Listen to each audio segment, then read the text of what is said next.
shift the pins. Like you're going to a constipated stew. Push, you are not pushing, you are shouting.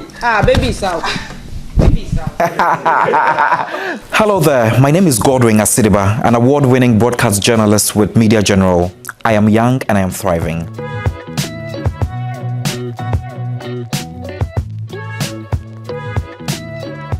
Well, it's been an interesting journey as far as my career is concerned. All I knew was that I wanted to be on television, but I didn't know exactly what I wanted to do.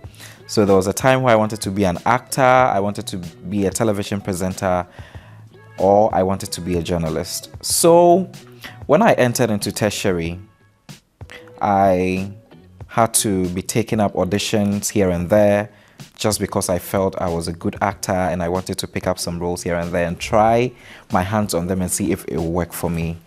But I mean, I did 1 or 2 movies and commercials here and there, but it wasn't really coming as I wanted it to. So I decided to try presenting.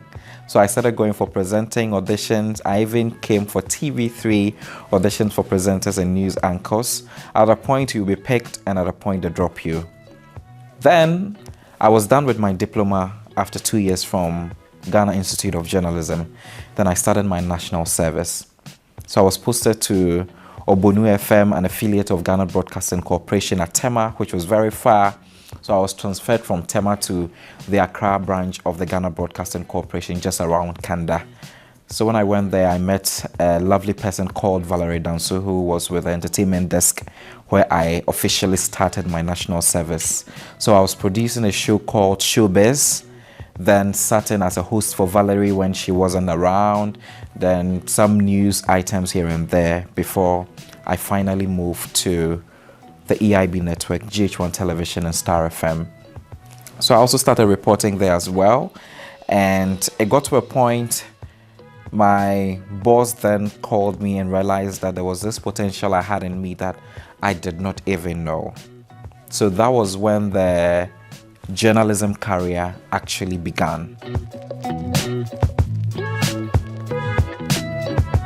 For the top 3 stories that I have covered as a journalist, number 1 will always be the investigative piece on the state of the Koforidua Mortuary. The second story will be a documentary I worked when I joined Media General titled The Golden Enemy, which highlighted how young girls were being impregnated by illegal miners somewhere in the eastern region. That will be my number 2. And number 3. Okay, number 3 will be the story that won me the GJA, the 2021 GJA award, which had to do with sanitation crisis in public toilets.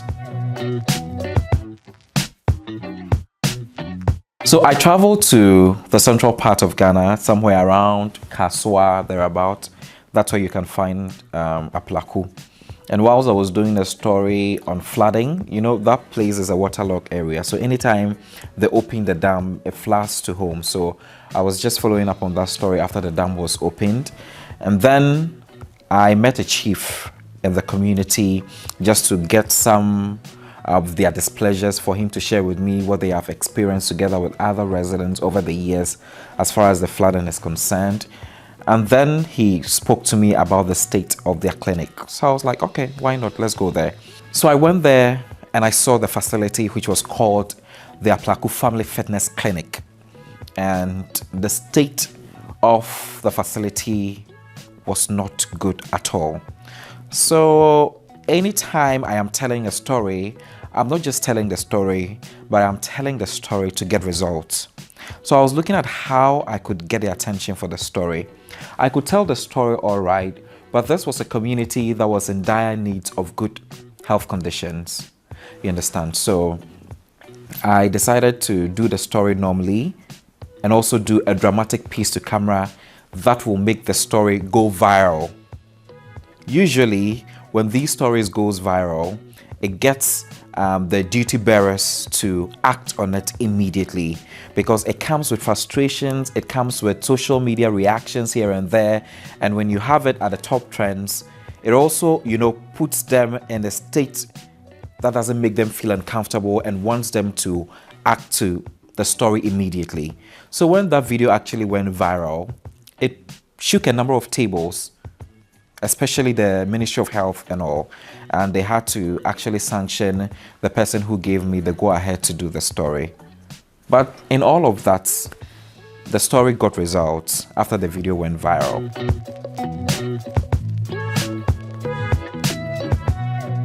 So for the Koforidua Mortuary story, it was a very sensitive one and a shocking one. When I entered the facility myself and I was doing the story, I didn't believe that I was in there. I was absent-minded for like a second or two until a mortuary man touched me. You understand? Because I had not seen a dead body before, and that was actually my first time. I didn't go there with my camera. I only went there with my own equipment and my phone to get the visuals myself. So you could tell how I was shocked and at the same time wanted to execute the reason that took me there. So it got the results, because after the story, most of the mortuary workers who were involved, who spoke to me in an interview, even though I blurred their faces and all of that, were punished. Most of them were suspended, but then I kept on doing a follow-up story just not to put them in trouble. You understand? So after the story was done, I learned the AMA came in to do some sweeping here and there, scoop the water that was stuck inside the morgue for a very long time, and also clear some of the gutter waste just to allow the human water to flow freely, which I think is good. So after my report on the state of the mortuary, I was down for like 2 or 3 days because I had to get myself together. One, I can still smell it around anytime I think about the mortuary. 2, there was just this scene that I wouldn't like to experience again, because anytime they are conducting embalmment on a dead body, there's this long, I don't know if I should call it a needle or a metal, that they insert on the body just to put some medicine there to be able to sustain the body for a very long time. So there was a part where the man tried putting the metal on a woman's skin and the leg was swelling, so it was like a split. So the water splashed. I wasn't sure if the water touched my skin, but in a way I felt the water touch my skin and it wasn't a comfortable feeling. So anytime the mortuary comes in mind, that particular scene was one of the most traumatizing experience that I wouldn't want to experience again. The current state of journalism in Ghana, I think, is very interesting. We have more young people who are doing very well in journalism.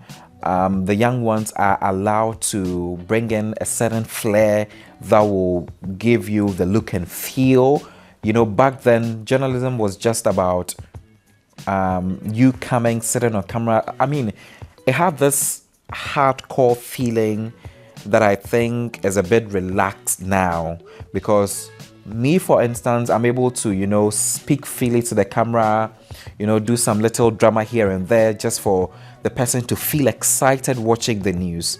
So yeah, I mean, we are adding a little flair, or should I say spice, into our storytelling, and it makes it stand out and also at the end tell a good story.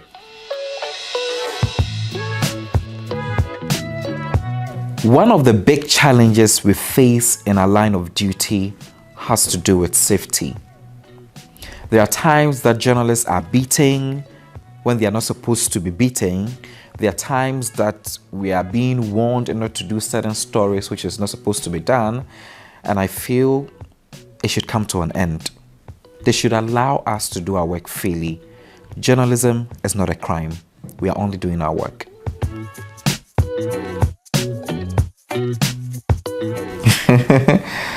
I've always loved fashion growing up. I remember in primary, anytime I wear my school uniform and I come back home, I had just 2. So on Monday, I wash it, wear the other one, come back, wash the other one, iron.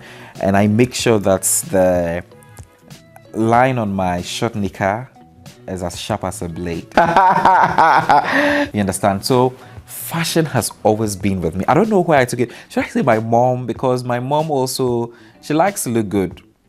She really likes to come out looking good. So I don't know if I picked it from her, but then always wanting to look good, either to the classroom, to wherever, has always been with me growing up. And for those who knew me from childhood till now, they're actually not surprised that I put a lot into how I appear, either on television or in person.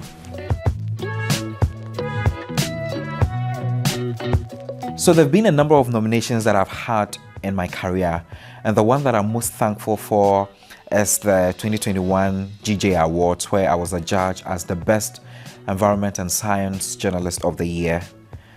The other ones also include the Best Dressed TV Personality of the Year from Ghana Fashion Awards 2021, and some others, if I should say. I would advise up-and-coming journalists to be themselves. Coming to the industry, do a lot of reading, invest more into researching and know what you're all about. Always cross-check your work to know that whatever you are bringing out is factual. Because if you're known to be a journalist who bring out bad news, it will be a bad or a dent on your reputation, which won't help you grow. In the next 5 years, I want to be very successful in my career. I want to see myself doing some works for the international news agencies. I want to work with the CNN and the BBC. Yeah, it is possible. I believe it shall come to pass. I also have some sort of interest in fashion, so who knows, I might venture a little into that as well. You know, taking people into tutorials on how to look good, or maybe presenters on how to look presentable on television. All right, so that was my story. I hope you are inspired.